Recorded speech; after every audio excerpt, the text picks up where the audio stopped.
Okay, well, welcome to our PCORI-sponsored webinar series focusing on metastatic cancer patient outcomes.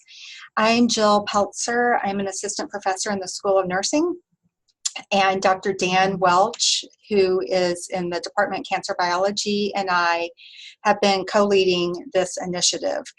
Today's focus is challenges in clinical trials and tissue collection. This webinar series is a direct result of input from patients, caregivers, clinicians, researchers, and all stakeholders who are invested in metastatic cancer research. Our objectives today are to explore opportunities for engaging patient partners and research for promoting patient-driven metastasis research, describe challenges in clinical trial design for individuals living with metastatic cancer, discuss clinical trial designs that are tailored to individuals living with metastatic cancer, and examine strategies for tissue collection. We have a panel of 4 experts who will each present, and then we'll open up for questions and discussion. So please use the Q&A or chat box to type in your questions or comments during the presentations. Dr. Welch is monitoring both, and we will make sure that we have ample time at the end to go through them. Today's panelists are Dr. Kim Kimenow. Dr. Kimenow is a biomedical anthropologist and health services researcher who has worked throughout her career with organizations trying to meet the health needs of their communities. She has taught at Wichita State University, worked for the public sector for the U.S. Army as a forensic scientist, and in the private sector for Harvard Community Health Plan, Harvard Pilgrim Healthcare. Throughout her career, she has focused on policy and practice in primary care, public health, and health disparities. She is a professor and the associate director for Frontiers, the KU Clinical and Translational Science Institute. Dr. Kimenow serves as the lead patient engagement officer for many clinical and translational research projects, including Empower PKD, PAINS KC, and the Greater Plains Collaborative.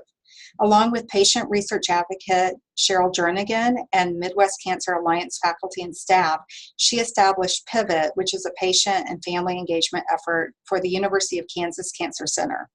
Dr. Kimenow is a senior researcher with the American Academy of Family Physicians National Research Network, headquartered in Leawood, Kansas. Ms. Cheryl Jernigan is a 22-year breast cancer thriver and cancer research advocate. Cheryl was recently CEO of the Kansas City Area Hospital Association with over 18 years of experience in health policy, advocacy, and community national leadership on behalf of hospitals. Currently, she is the lead advocate of Pivot, the Patient and Investigator Voices Organizing Together, which is a new initiative at the University of Kansas Cancer Center initiative, and the lead advocate for the Greater Plains Collaborative, a clinical data research network in the Patient-Centered Outcomes Research Initiative. An active research advocate, Cheryl is a member of the National Cancer Institute's Central Institutional Review Board for Adult Late Phase Clinical Trials, the Clinical Trials Transformation Initiative Steering Committee, and the Multi-Regional Clinical Trials Center's Working Group on returning clinical trial results to participants and returning individual results. She serves as an advocate member on the Cancer Prevention and Epidemiology Committee and is a member on the Patient Advocate Committee of SWOG for Cancer Research. Dr. Amanda Brinker is the Assistant Director of Translational Sciences for the Institute of Advancing Medical Innovation at the University of Kansas Medical Center. The Institute transforms laboratory and bedside discoveries into medical innovation products with clear paths to market through product development-focused translational research. The Institute's area of focus are drugs, diagnostics, and medical devices that benefit pediatric, adolescent, adult, and elderly patients suffering from cancer and rare diseases. In 2015, the Institute established a preferred partnership with BioNovus Innovations, providing a clear path to commercialization of medical innovations. Dr. Brinker spent 6 years in the pharmaceutical industry, garnering key experience in drug discovery and repurposing before joining KUMC in 2012. It was here that she completed her PhD in molecular and integrative physiology and a postdoctorate in cancer biology.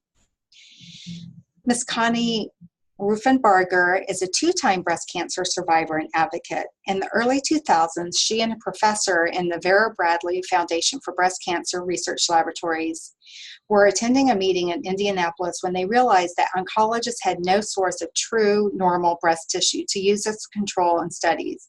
She subsequently co-founded the Susan G. Komen for the Cure Tissue Bank at the Indiana University Simon Cancer Center, the only known biorepository of normal breast tissue in the world. This biorepository has collected nearly 19,000 tissue samples that have been used in 166 research projects and referenced in 35 published studies. On collection days, Ms. Ruffenbarger passes out coffee to the hundreds of women who line up to donate and volunteer. She also leads the Catherine Peachy Fund Grants Committee in Warsaw, Indiana, where she works to provide funding for breast cancer research at the Simon Cancer Center. She has also created an annual multidisciplinary breast cancer research meeting, the Amelia Project, for breast cancer researchers across Indiana. Without further ado, please welcome Dr. Kim Kimenow. Are you all right? Yeah. Perfect. Well, good afternoon, everybody. Thank you so much for those kind words, Jill, for introducing all four of the panelists. I'm delighted to be on a panel with such great colleagues, and I've got the easy job of going first to set the stage, but I'm sure the audience will be amazed at the quality and the breadth of what we hope to share with you today. Today, I'm going to begin by just talking about four basic concepts to make sure we're all on the same field. I'm going to start by talking about what is engagement. What do we mean by that term? I want to talk specifically about how engagement can accelerate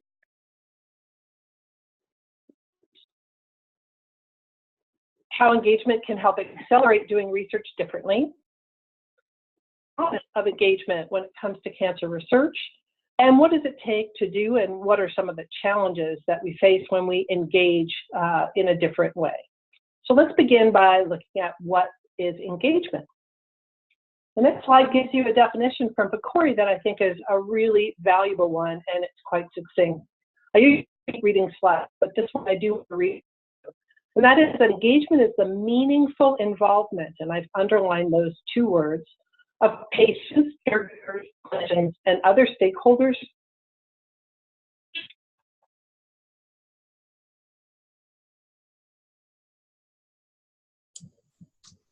Dr. Kimenow, I think we lost you for a minute. Can you hear me now? Yes. Okay. Not sure how to do the sound, so just let me know if it continues. We will. Okay, great. We can go.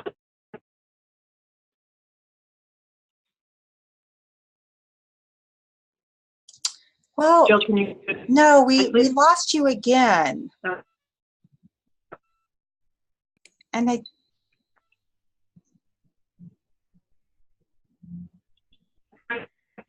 Phone. I hate the delay. I'm sorry. Is it a cell phone or is it a landline? It's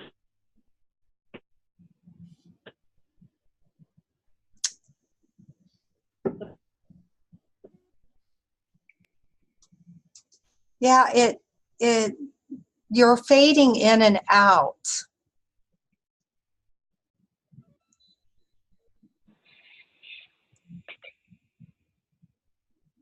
Can you hear us?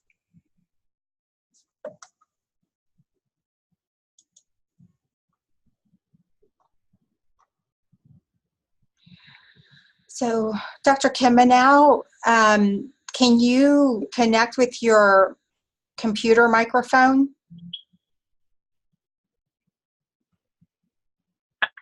try a different location and a different phone. Hold on for just a second. I apologize. No, it sounds better.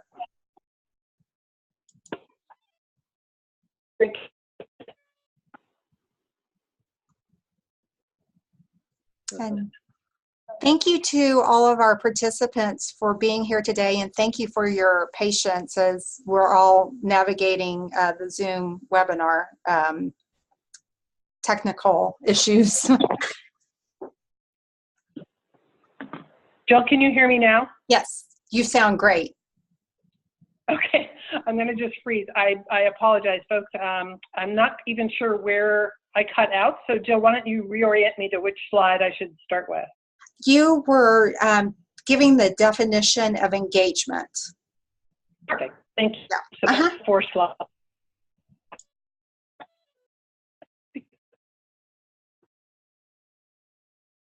Research differently.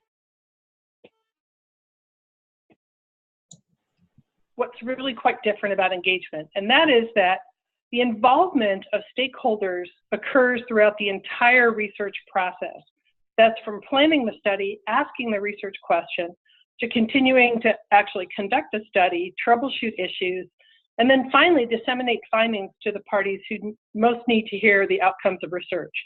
And completing this circle is something that historically researchers have not done exceedingly well. We wait for 2 or 3 years to see a publication come out in the professional press, but the information back to those with cancer, back to those who participated in the study, often we fall short in doing so. So what promise does engagement hold? If you look at the next slide, and Jill, I'm not on, I've just lost my Zoom. There. A list of items that prove engagement. The first and perhaps the most obvious is that patients and their families and caregivers can let researchers know what's feasible. Often research is done in a vacuum of the day-to-day life of someone with metastatic cancer, and patients and families often can help the researcher recalibrate their approach in ways that will make participating in research feasible and possible for those individuals. They also can help select patient-reported outcomes that are most meaningful. As individuals who live with this condition, they're the ones best able to identify outcomes that truly are responsive to treatment, therapy, or lifestyle changes. And so listening to patients and their families talk about the kinds of outcomes that are important is essential for making sure that our research is more patient-centered. A third way stakeholders can help is in disseminating those research opportunities as well as findings from research.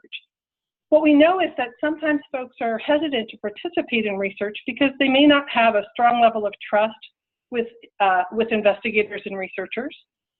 They may not know exactly what to expect and feel at a disadvantage in participating in research. And so in encouraging more contact and exchange and bi-directional exchange of information, we know that can help develop trust. We know when trust exists and understanding grows, contributions to biorepository donations and involvement also increases. And one of our speakers today will be talking specifically about that. But we know that trust is a foundational feature and building block for advancing clinical research and cancer trials. So that's another area of help.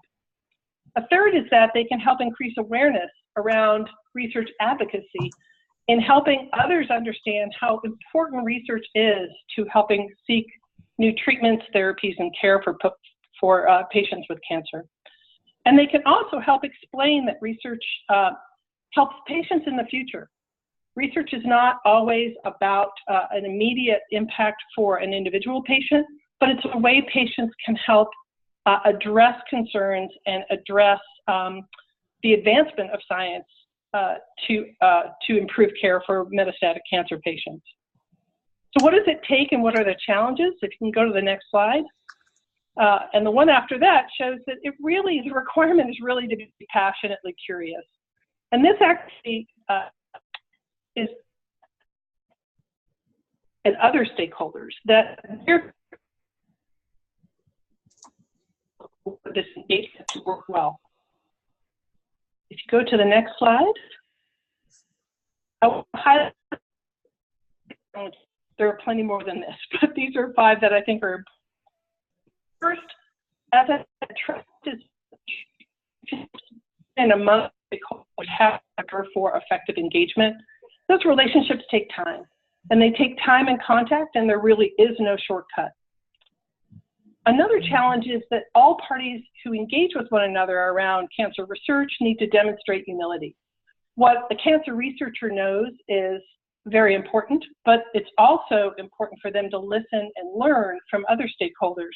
And that sometimes requires being open to listening to those stories and being humble about their particular perspective on an issue.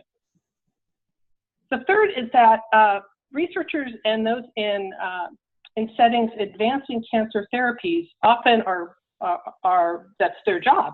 And folks who come in as stakeholders to inform that process are often doing it out of altruistic and supportive priorities, and therefore often aren't paid. They take time out of their day to participate, sometimes evenings, sometimes long periods of their free time to read through grant proposals or research protocols. That's very important to value that effort and time from all stakeholders and participants. A major issue is we tend to all assume things. We assume what the life is like for someone with metastatic cancer. We assume we understand certain features of family stress or financial impact. We assume that physicians or researchers understand things sometimes they're not very familiar with. So the overall maxim of don't assume anything and ask meaningful and sincere questions is critical. And then finally, that high quality, meaningful, and authentic engagement really does take effort and trust building. And if I can leave you with one message of how to move engagement forward, it's that it takes that time and commitment for authentic listening and exchange for the transformational value of engagement to affect our work in cancer. So thanks, Jill, and again, my apologies for the audio problems. Oh, thank you very much, Dr. Kimanow. Just again, we're going to hold all questions or comments to the very end, and we are going to move to Ms. Cheryl Jernigan. Thank you, Jill. Can everyone hear me okay? Yes. Thank you all for joining us this afternoon. Just navigating treatment decisions for a patient with metastatic cancer can be a challenge. And it's definitely a marathon, one often seeming like we have never-ending obstacles to overcome. You're always wondering if this next treatment will work, or at least will it work long enough to get me to the next new treatment to be discovered.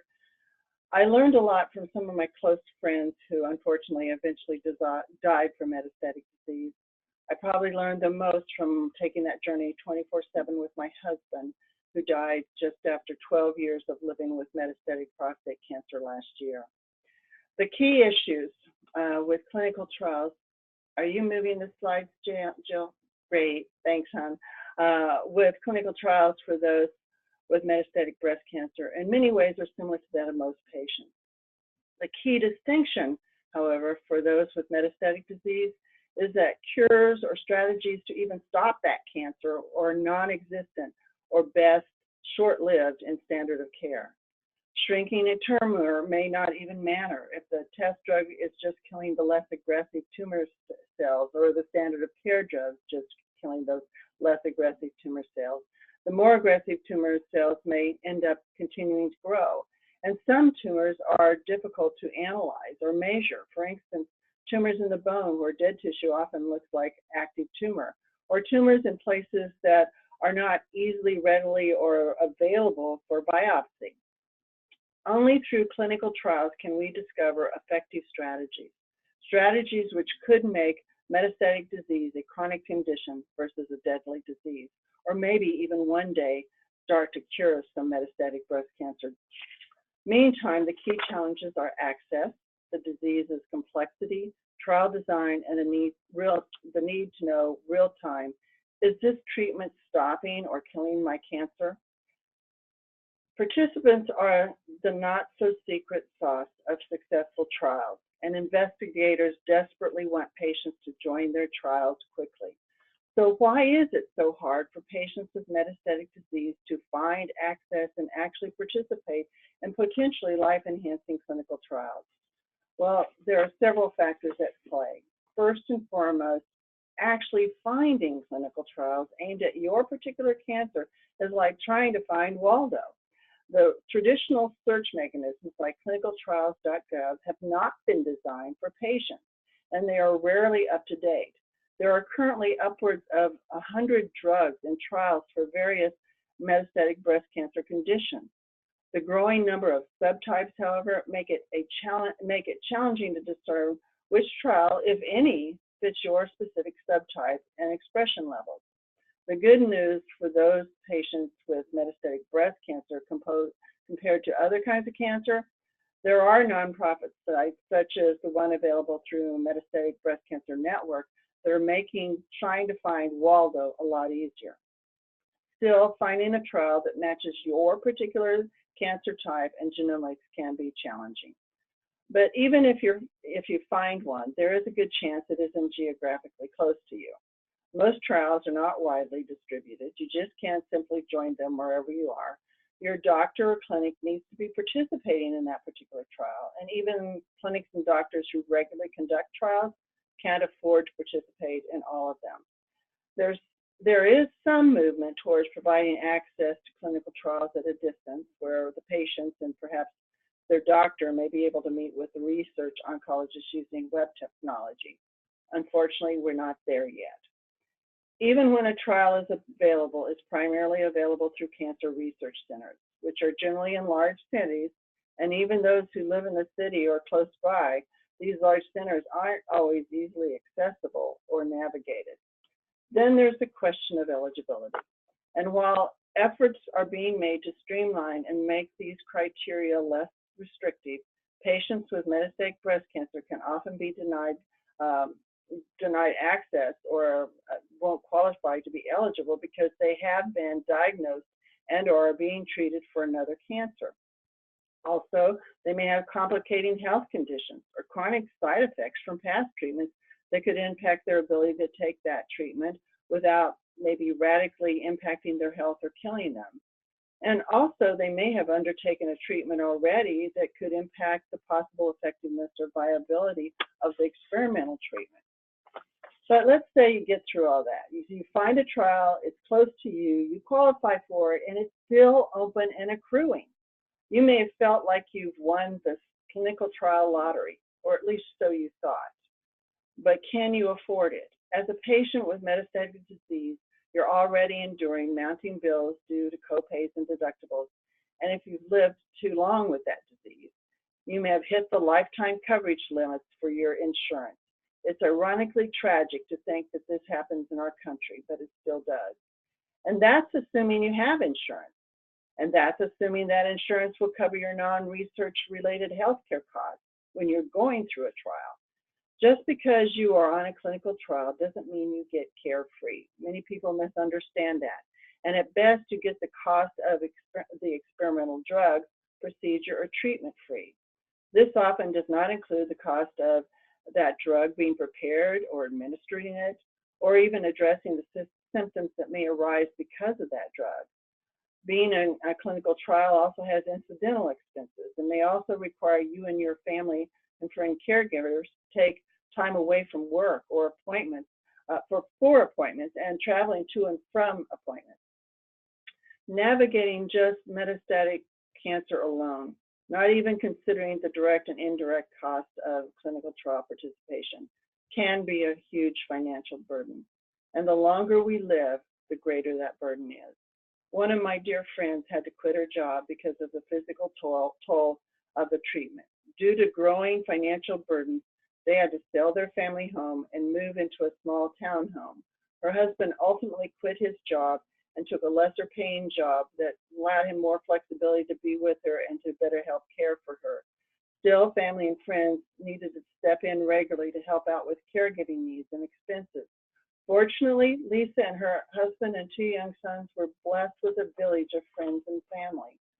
Unfortunately, a lot of people don't have that luxury. Lisa participated in 7 clinical trials before her death, and she credited them and her medical team for having saved her life. And she credited and was extremely grateful to her family and friends for making that life the best it could be despite her cancer. Lisa gained life and a quality of life through clinical trials, but eventually that too failed her.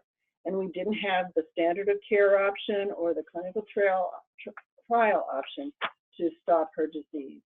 Metastatic breast cancer is an extremely complex disease, at least biologically speaking.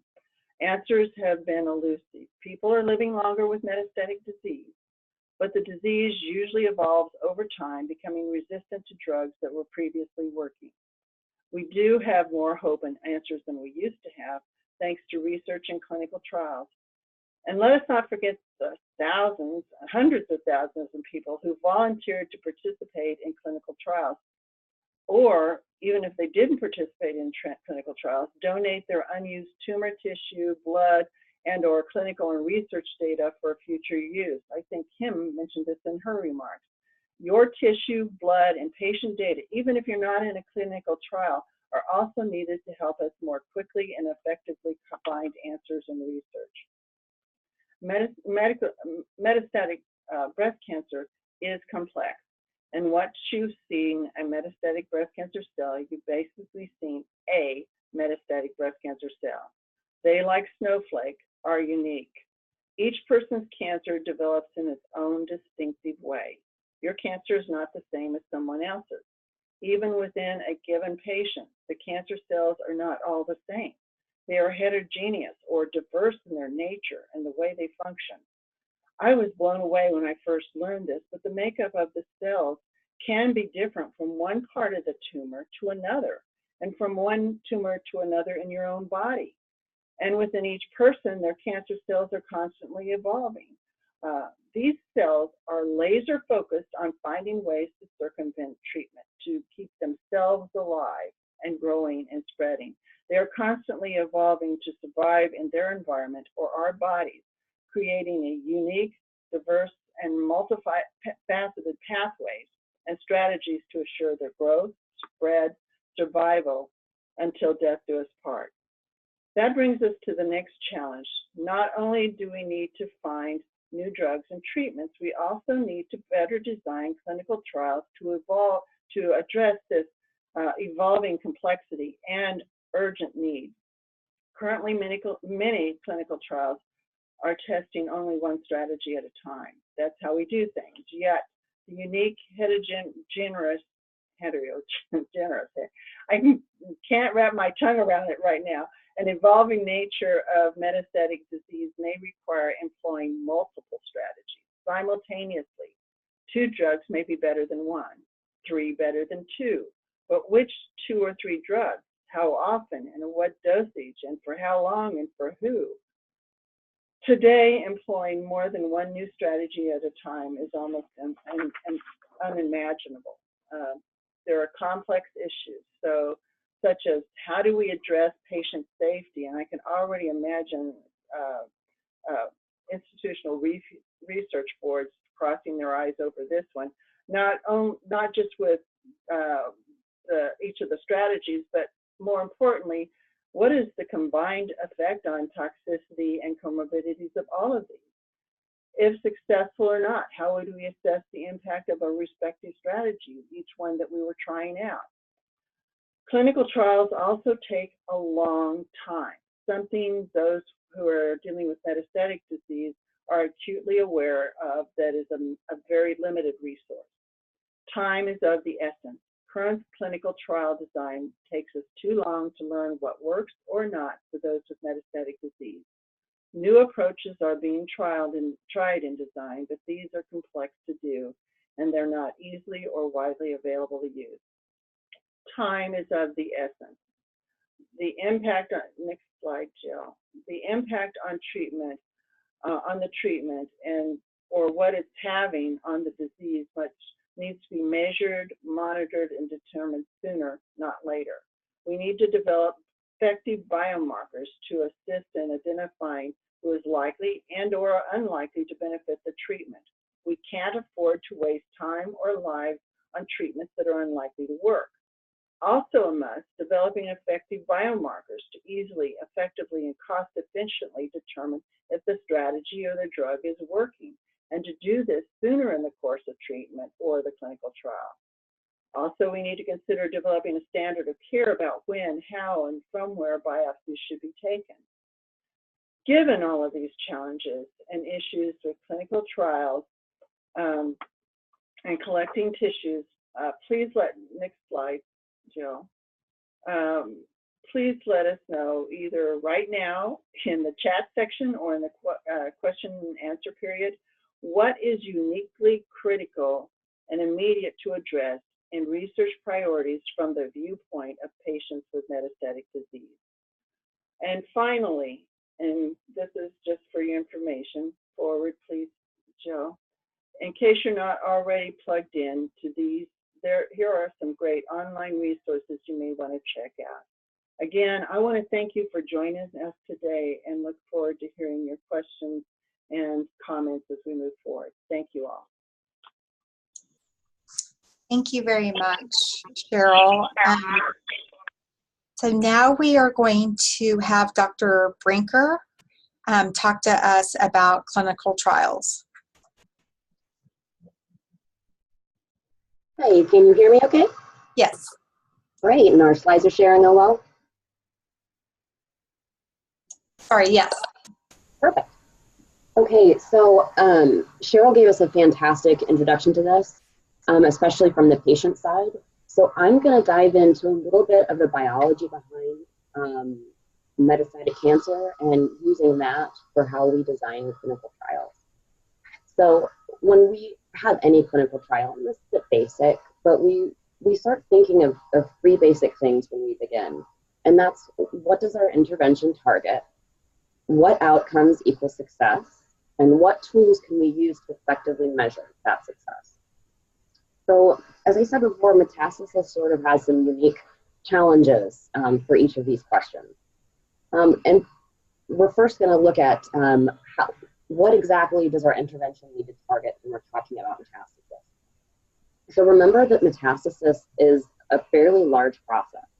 And in biology and in research, we talk about it in terms of it being a cascade of events, the metastatic cascade. So you can see here that there's multiple steps. So you have, from a primary tumor, it recruits blood vessels so that it can feed itself and nourish itself. And those cancer cells then, they change and they're able to invade through the basement tissue and get into those blood vessels or lymph vessels and transport throughout the body to arrest into different organs. From there, they have to crawl back out of those vessels. We call that process extravasation. And then they proliferate and fully colonize those secondary tissues. And that's when we have a fully formed metastasis. So when we talk about targeting this process, there's really 4 hallmarks of metastasis that we can target. First, there's that motility and invasion step. So those cells, in order to start metastasizing, have to crawl away from that primary tumor. And they have to have plasticity in their cellular processes, because a cell that sits inside a tumor surrounded by other cells has certain programs that are turned on so that it can sit there and live that way. In order to start becoming mobile and survive either in the bloodstream or in the lymph system, it has to have different processes that it can turn on. And we call this epithelial mesenchymal transition. So it sort of changes from epithelial type cell to a mesenchymal type cell. And that lets it survive in the bloodstream either by itself or in small clumps of cells. And then it has to change those programs back again when it finds a secondary environment to colonize, because then it's going back to being in a single tissue. But this tissue is different than its original tissue.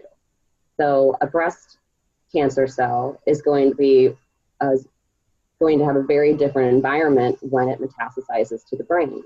And so it's going to have different needs. So it has to be able to modulate its microenvironment to survive. And then once it figures out how to survive, it thrives by colonizing that secondary tissue. So good news is that we can prevent metastasis by targeting any one of these steps.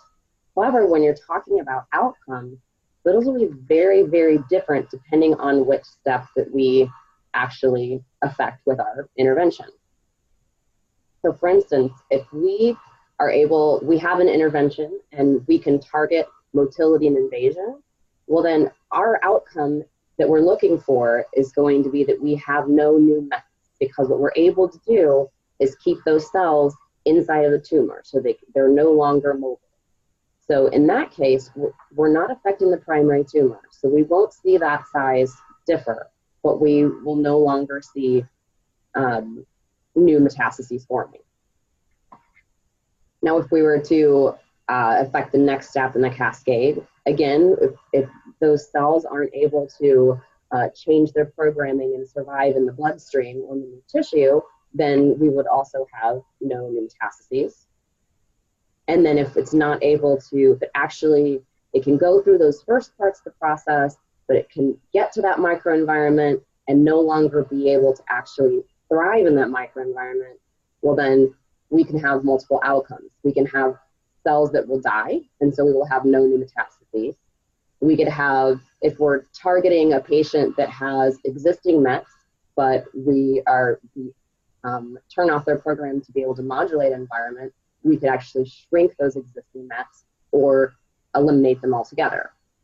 And then finally, if we target the last step in this process, those mets are already there and fully formed, but we enable them to be dormant, which allows our patients to live a full and healthy life, but those mets will still be there, which means we have a very different outcome that we need to determine is a success. So how do we measure those successes? Well, we have disease outcomes, which is survival time and overall tumor burden. But we also have quality of life outcomes, and those are incredibly important to keep in mind when we're measuring in the success of interventions in clinical trials. And there's just, this is just a small subsection of quality of life outcomes. I mean, Cheryl did a great job of touching on that. So I'm gonna focus on our disease outcomes. So first we're gonna look at survival time. So the challenge that we have specifically in metastatic cancer when we're talking about recurrence time is, well, when exactly is our window that we want?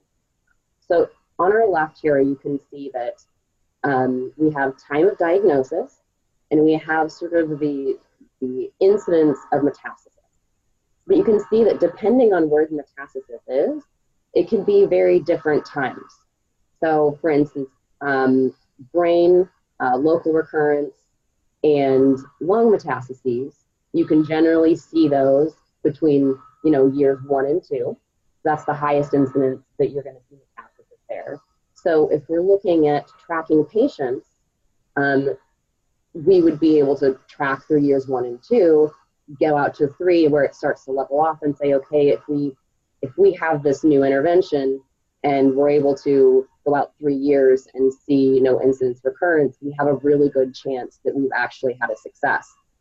But when you look at other types of metastases, such as bone, you can see that instance, it sort of drops off, but then again, around year 6, you have an increase again.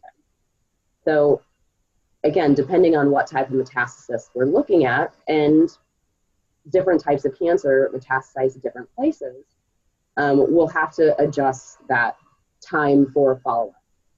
Now, on the right-hand side, this is just looking at metastatic breast cancer, so keep that in mind.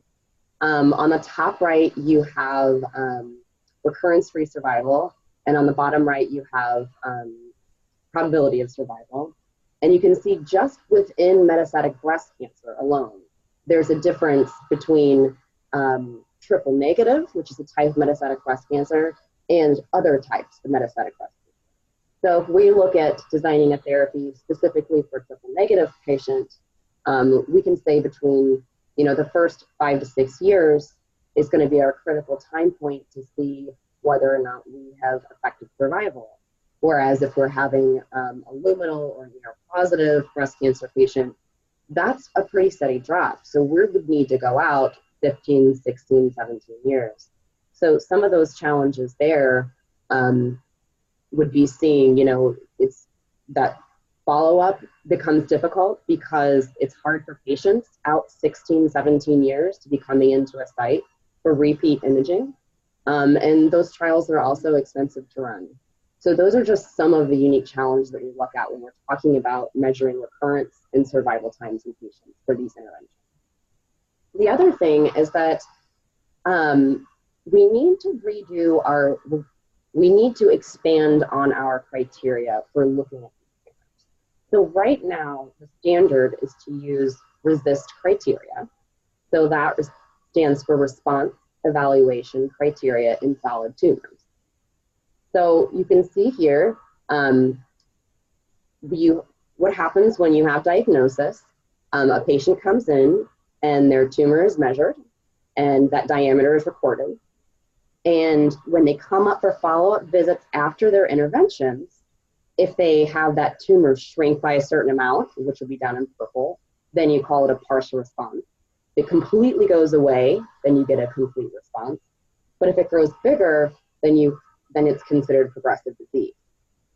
Well, that doesn't really encompass everything that we need to look at when we're talking about metastatic disease, because we have very different outcomes than just a tumor that shrinks or goes away or gets bigger.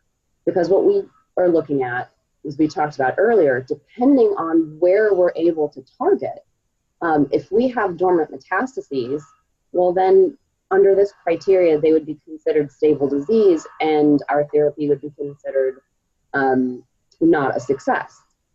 But we know that if we could get metastases to become dormant, that would be a huge win for patients. Same thing with when you talk about, and I believe somebody might have actually wrote in about this, depending on what stage of patient you have and where your treatment is coming in, this will also change. So if you have a patient that already has metastases, but they get no new metastases, that's fantastic. We've been able to block that first part of the metastatic cascade. But again, if we use just this criteria, then it's considered not a win, not a success.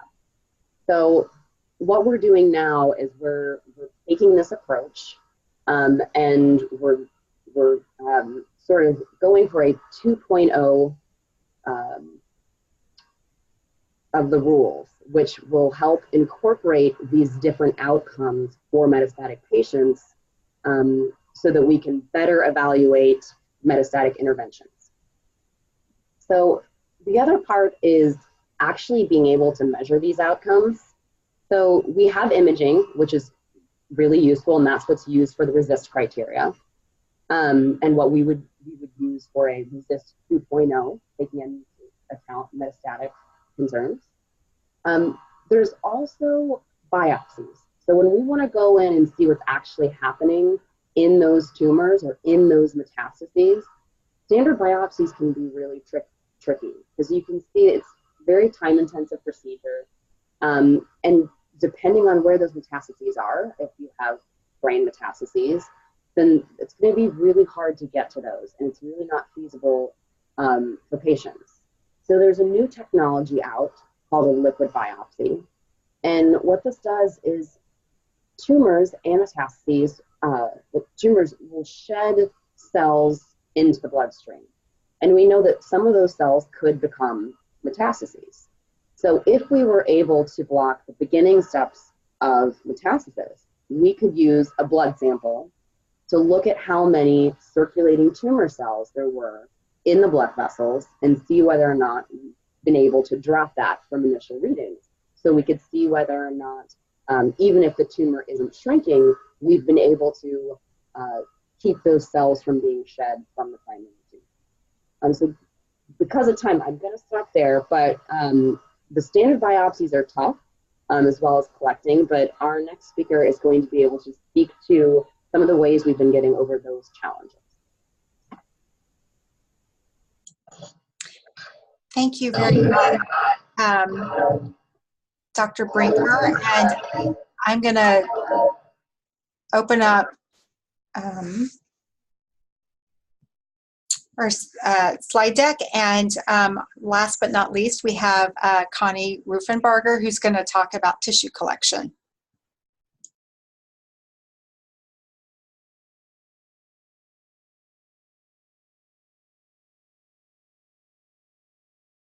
Can you hear me, Jill?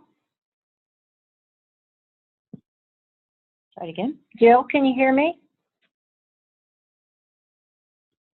Yes, yes, we can. Oh, okay. First of all, Jill, I think you're a saint. Your patience with all of us and with computers is to be applauded. And I really want to thank Dr. Welch for inviting me to do this. So tissue collection has become a huge part of my life, and it's exciting to have an opportunity to follow.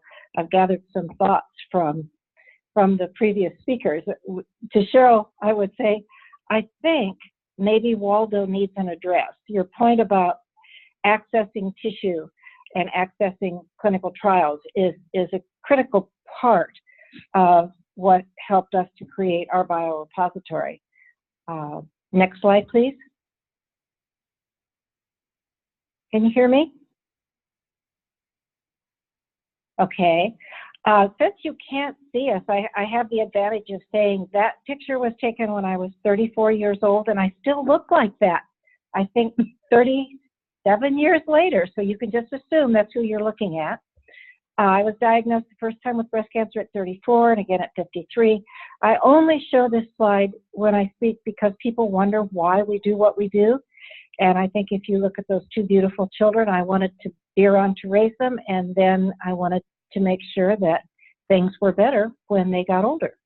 Advocacy has been wonderful. It's provided many opportunities for me to work with some of the best researchers, advocates, and patients in the country. It's been an amazing journey, and working with the National Breast Cancer Coalition, Department of Defense Breast Cancer Program, the NCI, and the wonderful people at the IU Simon Cancer Center in Indianapolis. Breast cancer takes a lot from us, but it can also give a lot to us. One of the things I'd like to suggest, and I think we've all gotten some references we're going to want to look at, was there was a large National Cancer Institute program called the Progress Review Panel, and we started in 1998, and I had the good fortune of being asked to participate. You can find that report by going to the website that you can see up here on the slide, so I'm sure there's other ways to find it. But what's interesting is that this was in 1998, and the Progress Review report is as significant today as it was so many years ago. And the first of the 13 areas that we talked about in our final report was that our limited understanding of the biology and developmental genetics of the normal mammary gland is a barrier to progress. The third critical area in our report said that our current knowledge of the genetics and biology of precancerous lesions and their progression to invasive metastatic cancers is incomplete. So I think for my portion of the webinar, we've talked a lot about clinical trials and tissue collection. The tissue collection has become more and more significant in that we need to understand this progression. And the only way to understand the progression is to have access to that tissue. I've had the honor, the privilege to work with some of the best people in the country in developing the Komen Tissue Bank. I walked up to poor Dr. Anna Maria Starniolo one day and I said, gee, I think we really need to start a biorepository of normal tissue. And the fact that she didn't run screaming from the room is I think, a testimony to what an amazing woman she is. So we started looking at the PRG, which was written in 1998. In 2003, we identified that there was not a good source of normal breast tissue for research. We moved on to start, we are a clinical trial, so it fits along with what everyone's talking about with clinical trials. We had to be a clinical trial to do this, and we started in 2005. Then looking at moving from just collecting blood and personal data on our women, and these are all women who have never had breast cancer. And they come and they give us tissue from their breast, getting nothing in return. They spend quite a bit of time filling out all of the annotation about their medical history. When Susan Komen was asked for money, because it's an extremely expensive party that we throw a few times a year, they said yes. And they started us off with a large grant. And since then, we've had multiple different ways of funding the tissue collection, because the women, you know, there's no insurance here. We're taking normal, healthy breast tissue from healthy women who are volunteering. In 2012, with the Super Cure was in Indianapolis, we did a 2-day collection, and we collected over 600 core biopsies, detailed annotation, blood samples, and we did BMIs on these women in 2 days. Then we all laid down on the floor and probably were at the cancer center 2 days later. We brought a researcher on board at IU. She's part of the Komen Tissue Bank to do in-house research. And in 2014, we did our 3,000th tissue donor.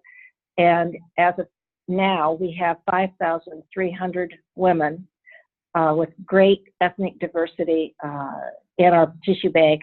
And the previous number that was given was because it included the blood samples from when we first began.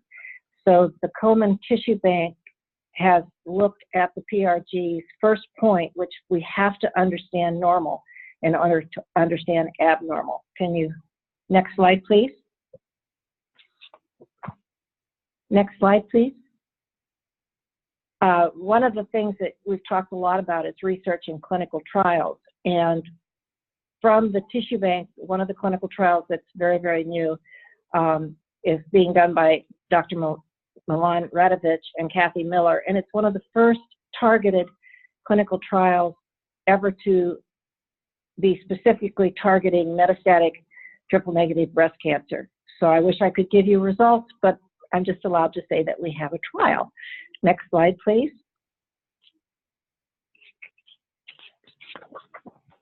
Can we go back one, please? Oh, no, that's the right one. I'm sorry. So far, we have 46 journal articles, and if you're a researcher or even an advocate, you're aware of the fact that your validity comes from published articles. So we had to collect the tissue, we had to bank the tissue, we have to get the tissue out to other researchers, and then their published articles are what help to spread the word and make this work. In December of 2014, you'll see the article from the Cancer Epidemiology, Biomarkers and Prevention, and it actually is a slide, one of our slides of tissue from the normal collection. Our samples are available to researchers around the world. We review their requests, and one of our real motivators in designing this clinical trial was to make sure they could afford these samples. So they pay for the cost of recovery. Because the samples are collected by physicians, we have phlebotomists, we have nurses, and then our lay volunteers, the cost is phenomenally reduced compared to samples that people try to buy from other sources. The whole goal of this central biorepository is to make sure that things are standard, they're perfectly annotated, and that they're available to the world, which respects the donor's intent. These women who come and give us this tissue, that's what they want done with it. Next slide, please. There's an article that I think if you're interested in the normal tissue bank or how this works, it's an article featuring Dr. Storniolo. The Komen Tissue Bank fills the gap in the understanding of normal. And you'd have to know Dr. Storniolo to appreciate she's a very classically trained medical oncologist, and they follow rules and they follow procedures, and she stepped so far out of the box for us. So when we approached her about collecting the normal breast tissue, she thought we were nuts, but she listened, and she was at her son's soccer game, and she walked around in the crowd of women that she didn't know, said, I'm a medical oncologist, and what would you think? Would you consider donating normal breast tissue? And not one of them said no. They said, yes, where should we be? So that kind of told her that maybe we we had something here. We started with blood, and I guess all of our conversations today revolve around how do we make progress and how do we make it more quickly and how do we include the patient's perspective. And I think that the Komen Tissue Bank with normal tissue can be a template. We have 13 years in the development and the learning about how to do this, how to make it accessible, how to outreach to women of all races and ethnicities. We have so much that we had to create from out of nothing for our clinical trial. And because the women are willing to do it, I think a lot of this is them being allowed to be asked and creating a way for them to do it that is not as difficult as it is in our current system. So as an advocate, we can dream big and we can ask for much. Next slide, please.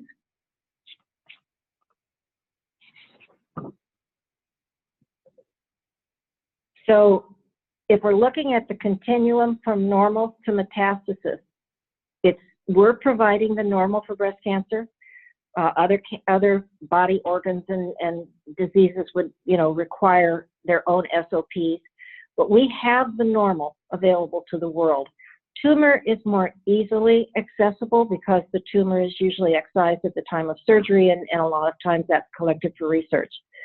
Metastasis is critical because that, as we've heard in the previous slide, that's what everyone fears, is metastasis. So I think that access to metastatic tissue requires unique tailored SOPs depending on where you're going to have to go to get it. It's being done around the country in many institutions using their individual SOPs.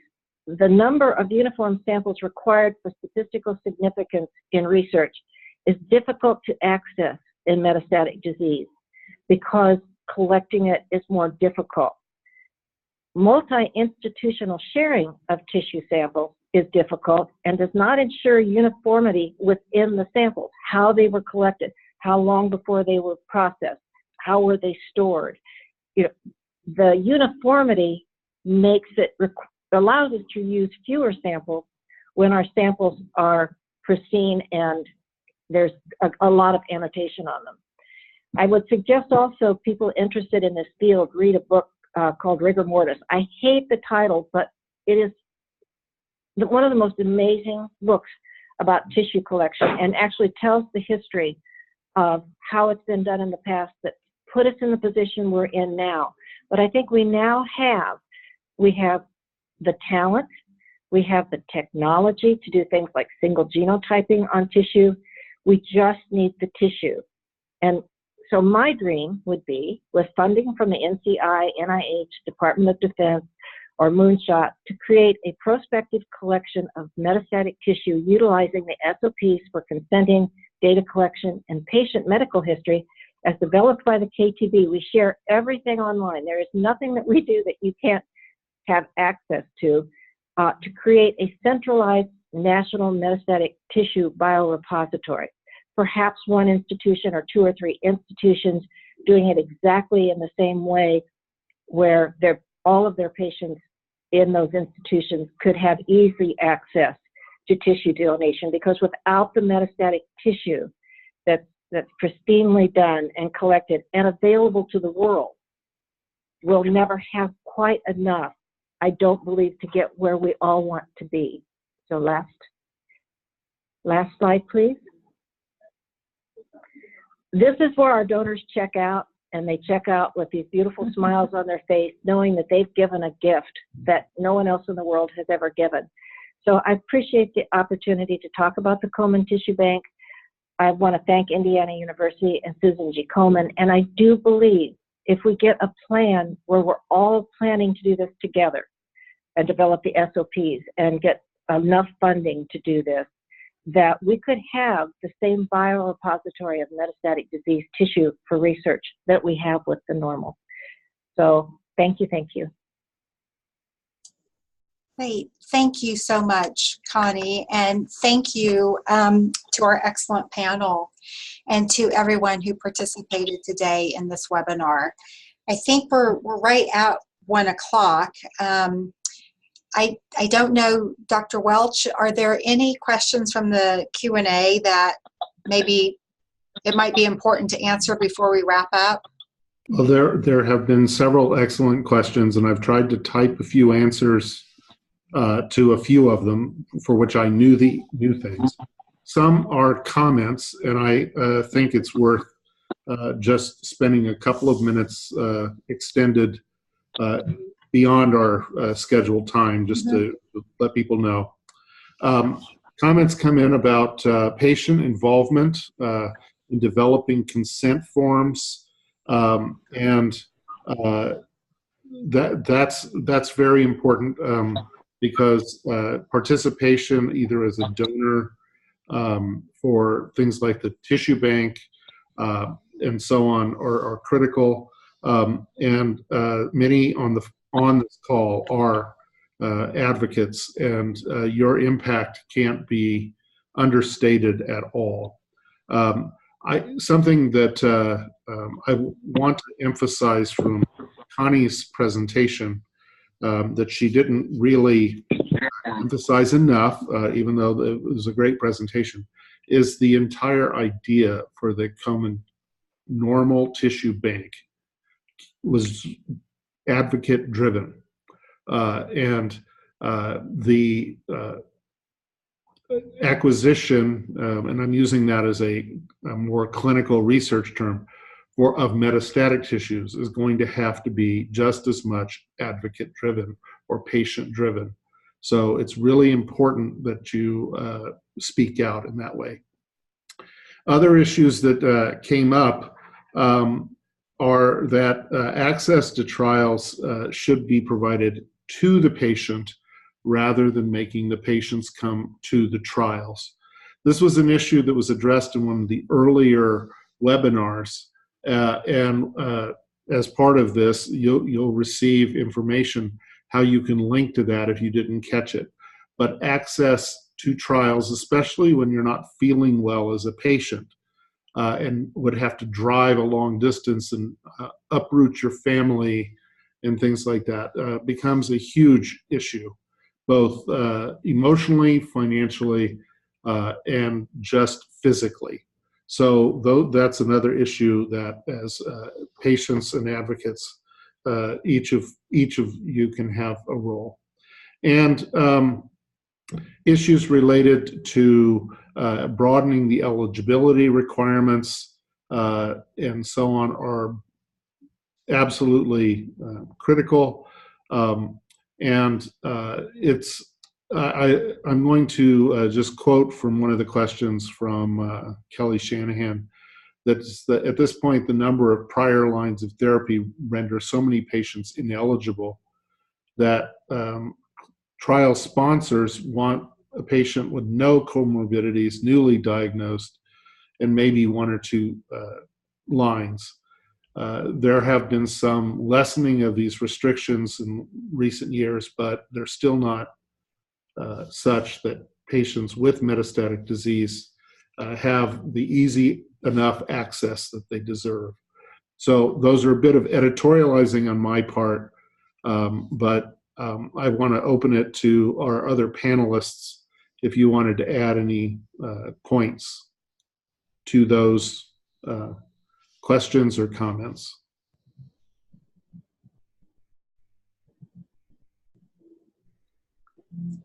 Gee, I put everybody to sleep.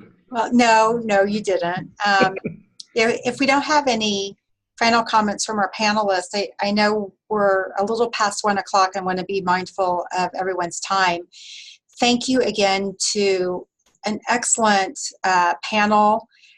We really appreciate your time sharing your expertise with us, and to everyone who participated today. We will have, this is recorded, we will have the link available. And we are hosting a conference at the Leinenberger Cancer Center at University of North Carolina, June 7th and 8th. So more information to come to everyone. So thank you again, and I hope everyone has a wonderful day.